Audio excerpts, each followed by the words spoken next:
Dear students, welcome to a new English class of High Grade YouTube channel. Today we are going to discuss about a new grammar item, that is conditionals, or otherwise it is called if clause.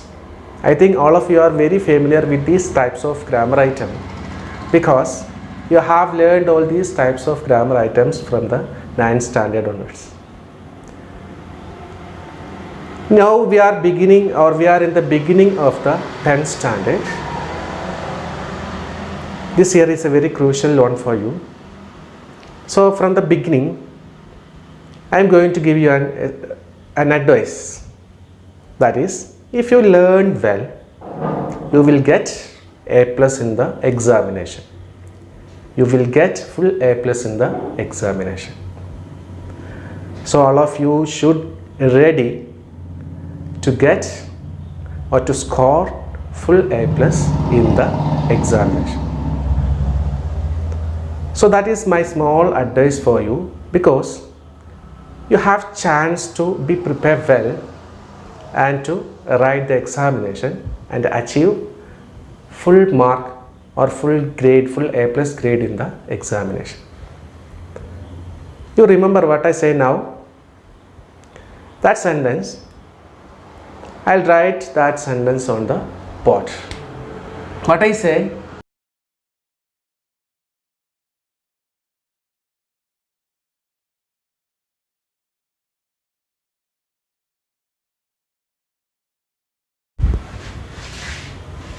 If you study well, you will get A+. I told you that you have chance now, because now you are preparing or you are in the beginning of the 10th standard. The exam will be conducted on the March.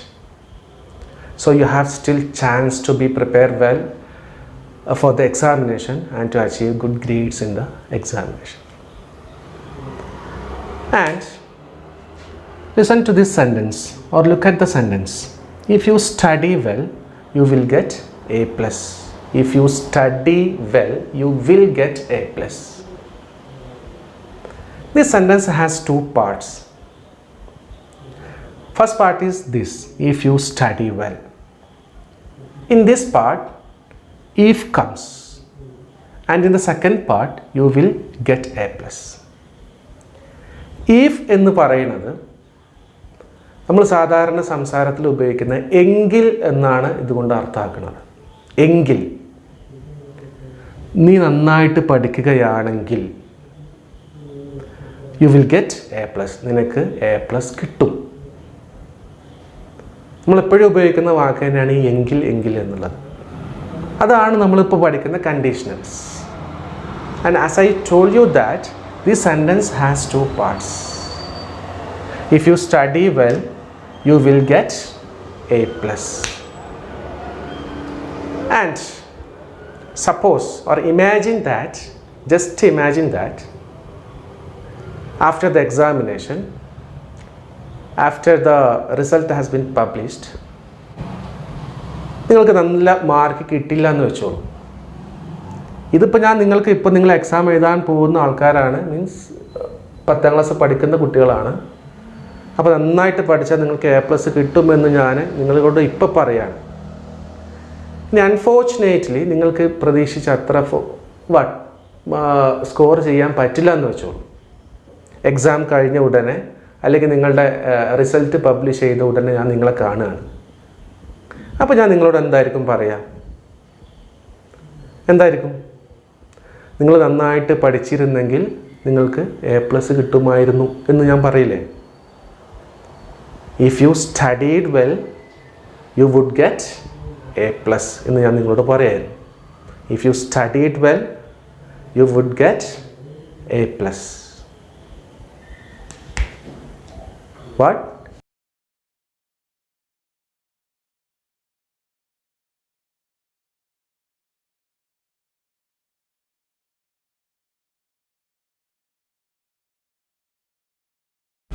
If you studied well, you would get A+. Right? If you studied, നിങ്ങൾ സമയം നോക്കണം. നിങ്ങളുടെ exam കഴിഞ്ഞതിന് ശേഷമാണ്. പിന്നെ chance ഒന്നുമില്ല. ഫസ്റ്റത്തെ sentence ഞാൻ പറയുമ്പോൾ if you study well you will get A plus. നിങ്ങൾക്ക് ചാൻസ് ഉണ്ട്, യു ഹാവ് പോസിബിലിറ്റീസ്. നിങ്ങൾക്ക് നല്ല ചാൻസ് ഉണ്ട്. കാര്യം നമുക്ക് എക്സാമിന് ഇനി ഒരുപാട് മാസങ്ങളുണ്ട് നമ്മുടെ മുമ്പിൽ. നന്നായിട്ട് ഇപ്പോൾ തന്നെ പ്രിപ്പയർ ചെയ്യുകയാണെങ്കിൽ നമുക്ക് ഫുൾ എ പ്ലസ് സ്കോർ ചെയ്യാൻ പറ്റും. We have chance before S. But ഇത് ഞാൻ പറയുന്നത്, ഇതിൻ്റെ ടൈം നിങ്ങൾ മനസ്സിലാക്കുക, എക്സാം കഴിഞ്ഞതിന് ശേഷമാണ്, after the result has been published. അപ്പോൾ പിന്നെ വലിയ കാര്യമൊന്നുമില്ലല്ലോ, പിന്നെ നമ്മൾ കുറേ പഠിച്ചിട്ട് കാര്യമില്ല. കാര്യം നമുക്ക് നമ്മുടെ എക്സാം കഴിഞ്ഞു, റിസൾട്ട് വന്നു. അപ്പോഴാണ് ഞാൻ ഈ സെൻറ്റൻസ് പറയുന്നത്. നിങ്ങൾ മറ്റുള്ള അതിൻ്റെ സ്ട്രക്ചറിലേക്കൊന്നും ഞാൻ ഇപ്പോൾ നിങ്ങളെ വിളിക്കുന്നില്ല. എന്താണ് മാറ്റങ്ങൾ എന്നുള്ളത് നമുക്ക് ഡിസ്കസ് ചെയ്യാം. ഇനി ഞാൻ ഒത്തിരി കാലത്തിന് ശേഷമാണ് കാണുന്നത് വെച്ചോളൂ. നിങ്ങളുടെ SLC എക്സാം കഴിഞ്ഞു, ഒത്തിരി കാലമായി, ഒരു 4-5 വർഷമൊക്കെ കഴിഞ്ഞെന്ന് വെച്ചോളൂ. അപ്പോഴാണ് ഞാൻ നിങ്ങളെ മീറ്റ് ചെയ്യുന്നതെന്ന് വെച്ചോളൂ. അപ്പോൾ ഞാൻ എന്തായിരിക്കും പറയാം? അപ്പോൾ ഞാൻ നിങ്ങളോട് ഇങ്ങനെയായിരിക്കും പറയാം, അൺഫോർച്ചുനേറ്റ്ലി നിങ്ങൾ നന്നായിട്ട് സ്കോർ ചെയ്തിട്ടുണ്ടായിരുന്നില്ല. ഞാൻ ആദ്യം പറഞ്ഞ സെൻറ്റൻസ് പോലെ നിങ്ങൾ പെർഫോം ചെയ്തിട്ടുണ്ടായിരുന്നില്ല എന്ന് വെച്ചോളൂ. അപ്പോൾ ഞാൻ നിങ്ങളോട് എന്തായിരിക്കും പറയാം? അതാണ്, if you had studied well you would have got A plus. എന്താ ഞാൻ പറഞ്ഞത്? If you had studied well you would have got A plus.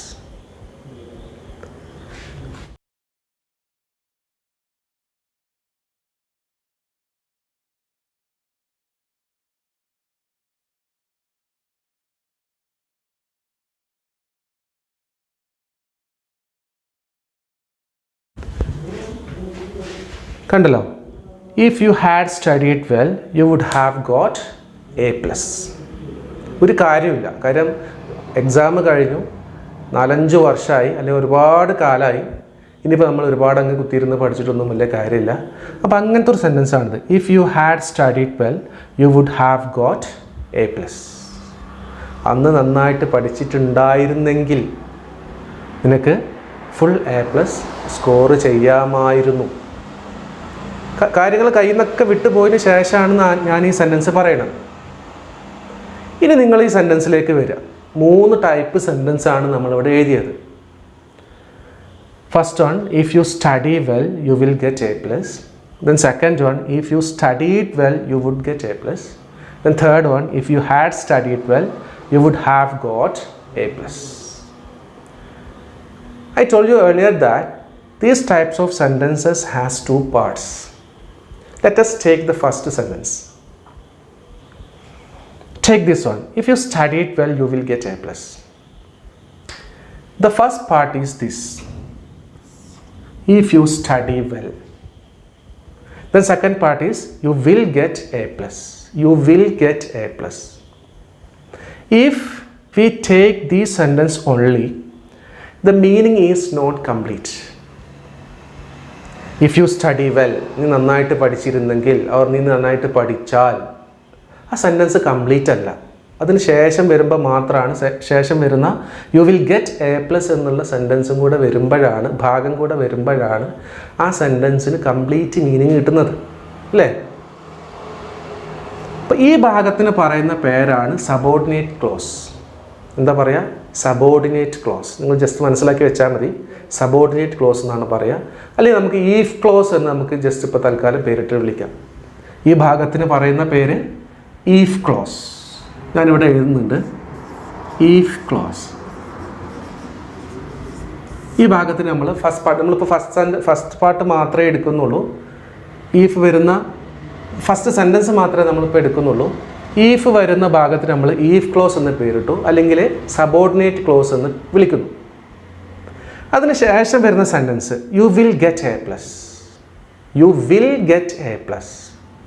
ഇപ്പം നോക്ക്, നിങ്ങൾ U will get A plus എന്നുള്ളത് മാത്രമാണെന്നുണ്ടെങ്കിലും അത് ഒറ്റക്ക് നിൽക്കുകയാണ്. ഇപ്പോൾ ഈ ഭാഗം ഇല്ല എന്ന് വെച്ചോളൂ. U will get A plus എന്നുള്ളത് മാത്രമാണെന്നുണ്ടെങ്കിൽ നമുക്ക് കംപ്ലീറ്റ് മീനിങ് കിട്ടുന്നുണ്ട്.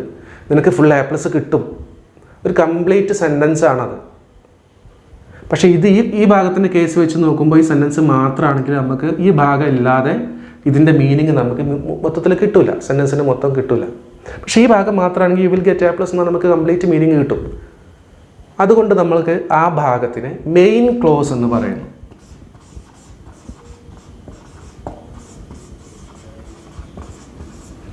Main clause. ഇനി നമ്മൾ നോക്കേണ്ടത് ഈ മെയിൻ ക്ലോസിൽ ഒരു ഫ്യൂച്ചറിൻ്റെ ധ്വനി നമുക്ക് കിട്ടുന്നുണ്ട്. ഭാവിയുടെ you will get A plus കിട്ടും എന്ന് പറയുന്നുണ്ട് അല്ലേ. ഒരു വിൽ എന്നുള്ളൊരു ഓക്സിലറി വേർബ് ഇവിടെ വന്നിട്ടുണ്ട്. ഇനി നേരെ നമ്മൾ ഫസ്റ്റ് പാർട്ടിലേക്ക് വരാം, ഈഫിൻ്റെ ഭാഗത്തേക്ക് വരാം. If you study well you will get A plus എന്നുള്ളതിൻ്റെ ഫസ്റ്റ് പാർട്ടിലേക്ക് വരാം. ഇതിൻ്റെ വേർബ് നമ്മൾ നോക്കുക. ഇതിൻ്റെ വേർബ് എന്ന് പറയുന്നത് സ്റ്റഡിയാണ്. സ്റ്റഡി എന്നുള്ളതാണ് വേർബ് കൊടുത്തിട്ടുള്ളത്. അതായത് വേർബിൻ്റെ ഫസ്റ്റ് ഫോമാണ് കൊടുത്തിട്ടുള്ളത്. സിമ്പിൾ പ്രസൻറ്റ് ടെൻസിലാണ് സെൻറ്റൻസ് ഉള്ളത്. ഇഫ് യു സ്റ്റഡി വെൽ എന്നുള്ളത്. അപ്പോൾ നമുക്കൊരു കാര്യം മനസ്സിലായി. കണ്ടീഷണൽ ക്ലോസിൽ ഈഫ് ക്ലോസിൻ്റെ ഭാഗത്ത് വേർബിൻ്റെ ഒന്നാമത്തെ ഫോമാണെങ്കിൽ ഇവിടെ നമ്മൾ വിൽ ചേർക്കണം.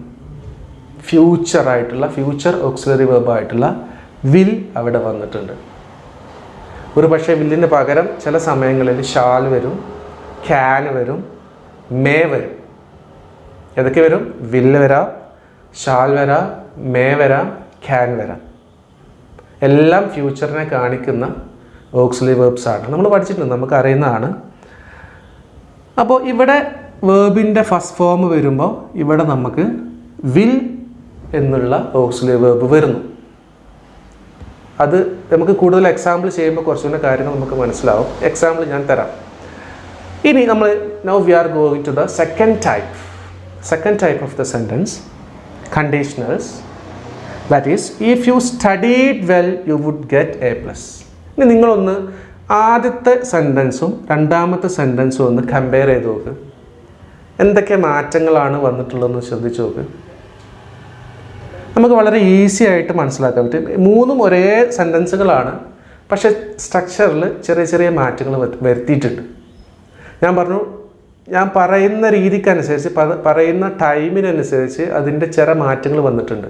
ഇത് ഞാൻ നിങ്ങൾ എക്സാം എഴുതുന്നതിന് മുമ്പ് പറഞ്ഞതാണ്. ഇത് എക്സാം എഴുതി കഴിഞ്ഞതിന് ശേഷം പറഞ്ഞതാണ്. റിസൾട്ട് വന്ന് ഏകദേശം ഉടനെ പറഞ്ഞതാണ്. ഇതാകുമ്പോൾ ഒത്തിരി കാലം കഴിഞ്ഞതിന് ശേഷം പറഞ്ഞതാണ്. റിസൾട്ട് വന്ന് കുറച്ച് കാലം കഴിഞ്ഞതിന് ശേഷം പറഞ്ഞതാണ്.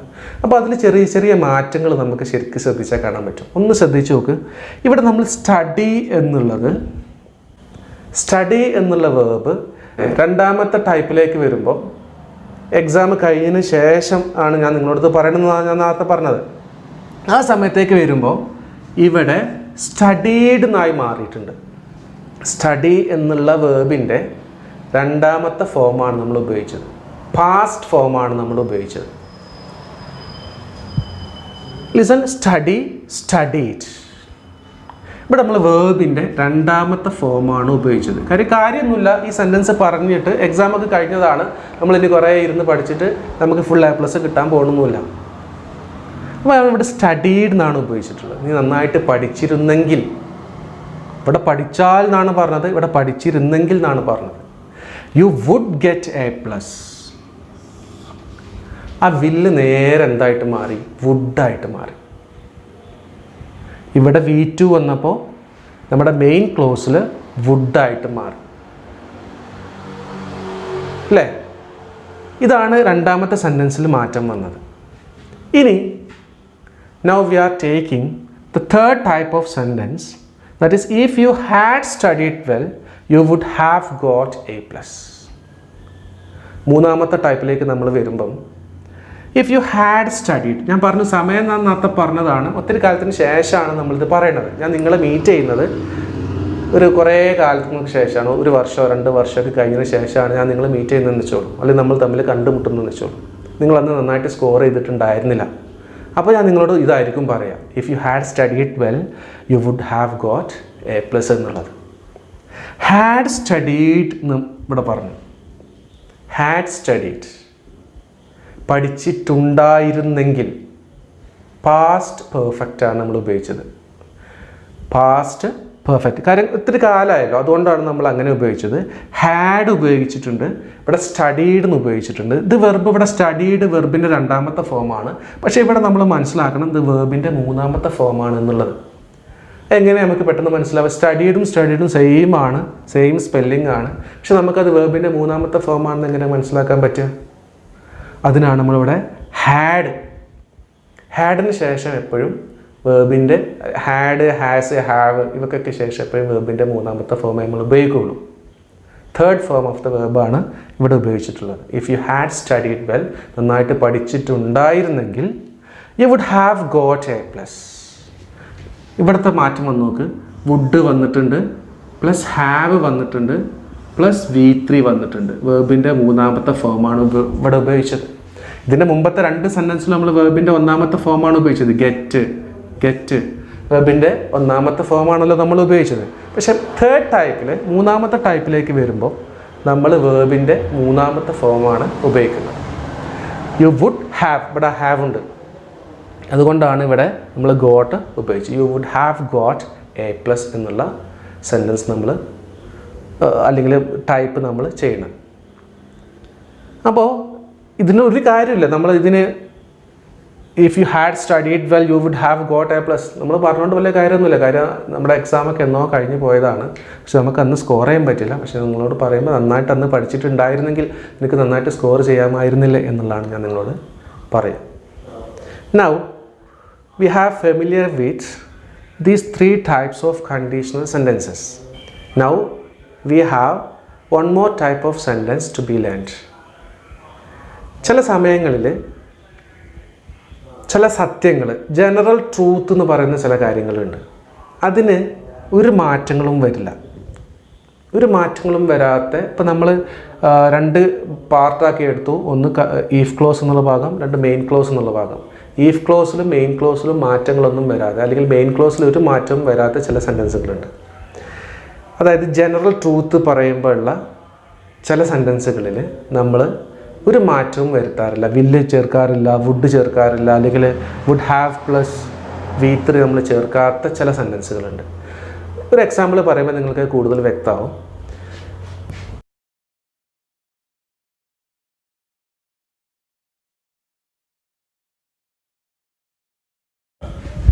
Listen to this sentence. Look at this sentence. If you heat ice, it melts.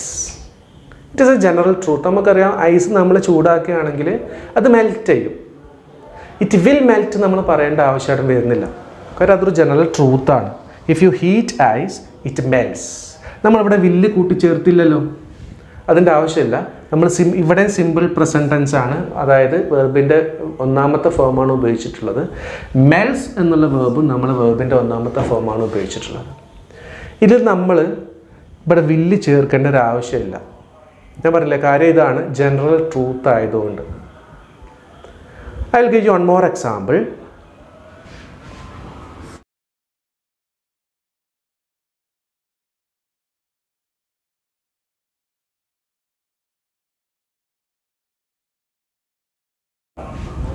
Look at this sentence or read this sentence. If water reaches 100 degree, it boils. നമുക്കറിയുന്നതല്ലേ, വെള്ളം 100 ഡിഗ്രി സെൽഷ്യസ് ചൂടാക്കിയാൽ അത് boil ചെയ്യും, അത് തിളക്കും. അതൊരു general ട്രൂത്താണ്. നമ്മളിവിടെ it will boils നമ്മൾ എഴുതുന്നില്ല, കാരണം that is a general truth. So these types of sentences are called neutral condition. ഒരു മാറ്റവും വരാത്ത ചില സെൻറ്റൻസുകളും ഉണ്ട്. ഞാൻ ഇതിൻ്റെ കൂട്ടത്തിൽ പറഞ്ഞതാണ്. നമുക്ക് മെയിനായിട്ട് 3 ടൈപ്സ് ഓഫ് സെൻറ്റൻസുകളാണ്. Type 1, type 2, type 3. അതിൻ്റെ കൂടെ തന്നെ ഇത് നിങ്ങൾ ഓർത്ത് വെക്കുക. ഇതുപോലത്തെ ജനറൽ ട്രൂത്ത് വരുമ്പോൾ ഒരു മാറ്റവും നമ്മുടെ മെയിൻ ക്ലോസിൽ വരുന്നില്ല. For example, if you heat ice it melts. If water reaches 100 degree it boils. Okay. Now we have familiarized all the 3 types of sentences of conditionals. ഇനി നിങ്ങൾക്ക് പഠിക്കാൻ എളുപ്പത്തിന് പെട്ടെന്ന് മനസ്സിലാവാൻ വേണ്ടിയിട്ട് ഞാൻ ചെറിയ ഒരു കോളൊക്കെ വരച്ചിട്ട് നിങ്ങൾക്ക് ഇത് പരിചയപ്പെടുത്തി തരുന്നുണ്ട്. ഞാനിവിടെ 2 കോളം ചെയ്തിട്ടുണ്ട്. ഇതിന് നമുക്ക് ഈഫ് ക്ലോസ് എന്നുള്ള പേര് കൊടുക്കാം. മറ്റേതെന്തായിരിക്കും? നമ്മൾ നേരത്തെ പറഞ്ഞതാണ് മെയിൻ ക്ലോസ്.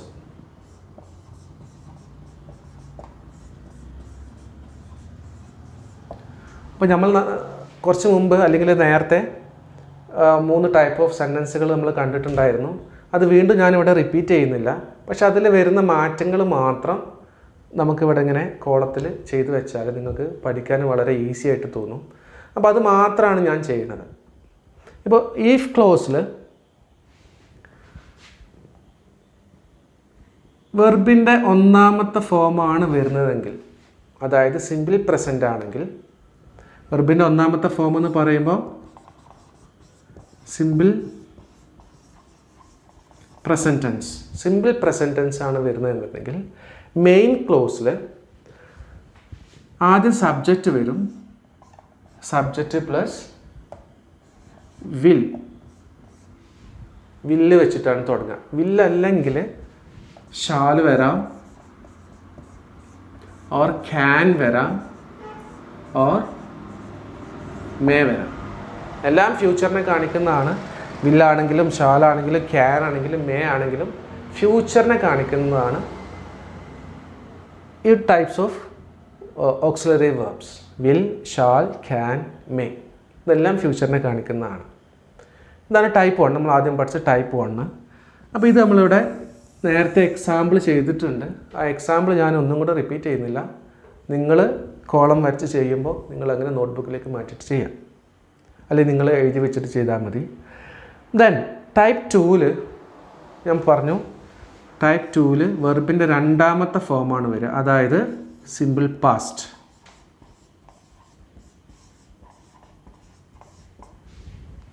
വെർബിൻ്റെ രണ്ടാമത്തെ ഫോമാണ്. അപ്പോൾ മെയിൻ ക്ലോസിൽ വരേണ്ടത് സബ്ജക്റ്റ്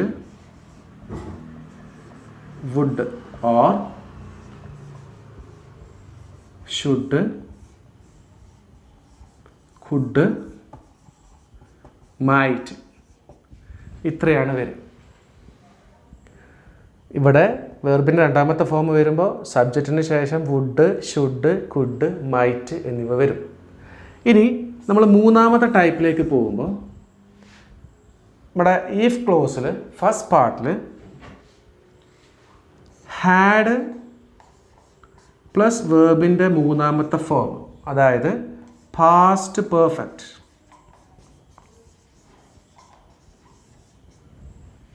വരുമ്പോൾ മെയിൻ ക്ലോസിൽ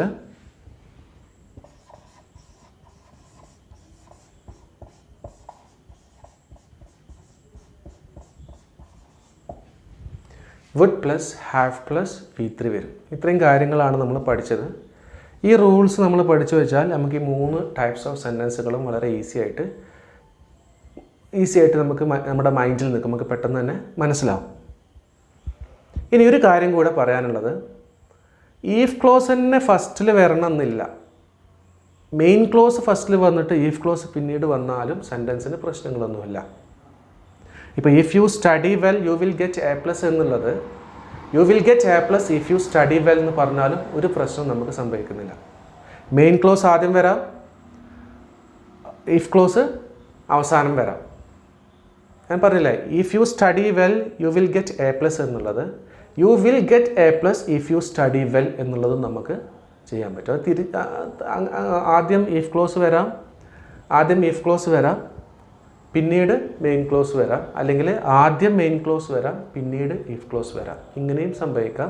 അതിന് പ്രത്യേകിച്ച് ഒന്നും നോക്കാനില്ല, രണ്ടും ഒരേപോലെ തന്നെയാണ് അർത്ഥം നമുക്ക് കിട്ടുന്നത്. അപ്പോൾ നമ്മൾ കണ്ടീഷണൽ ക്ലോസിൻ്റെ അല്ലെങ്കിൽ ഈഫ് ക്ലോസിൻ്റെ എല്ലാ ടൈപ്സും നമ്മൾ ക്ലാസ്സിൽ ഡിസ്കസ് ചെയ്ത് കഴിഞ്ഞു. നിങ്ങൾക്ക് എല്ലാവർക്കും മനസ്സിലായിട്ടുണ്ടാവുമെന്ന് വിചാരിക്കുന്നു.